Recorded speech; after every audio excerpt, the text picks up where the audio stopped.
Hello again from Educator.com, and to continue with vocabulary, we're actually going to learn the tough words now. We're going to learn what we do when we go over scientific and technical terms.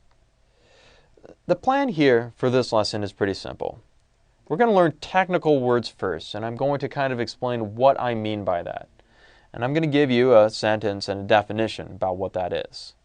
And finally, we're going to figure out what we do when we run into those big scientific words like game theory or Cambrian explosion. And then we have to do a little bit of scientific learning to figure out what those words mean. Skills you learn here will be important for any time you're reading a book or an article or doing some research, and it has to do with some very specialized area of study. So first off, why do this? Well, so far we've learned that using context is a great way to figure out a definition of a word, and then looking at the root words is even better, and then finally we look at the dictionary. But what do we do when all three of those things together aren't working as well as they should? Well, part of the reason why that happens is because we have words that are like jargon, and jargon is like a slang term.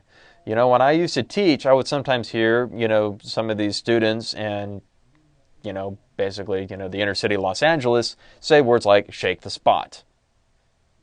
What does shake the spot mean? Well, I don't know what it means unless I'm kind of really in tune with kind of that environment and that culture. And kind of the same way, a lot of specialized subjects like history, science, psychology, anthropology, astronomy, whatever it is, have their own jargon.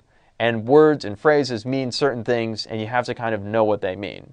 And you'll read articles by people who just kind of assume that you know what this jargon and technical terms means, and they'll just keep on rolling by without giving you a lot of clues as to what it means. But even if they're not just jargon, sometimes these words can refer to entire concepts. And when that happens, a dictionary isn't going to be too much of help, and you'll have to actually do a little bit of research to figure out what those words or phrases mean. And we'll find out what those are later, and I'll give you some examples and help you with those. But don't worry though, it's the jargon, the really simple ones that you can just go straight to a dictionary for and get without any problems, that are going to be on those entrance exams.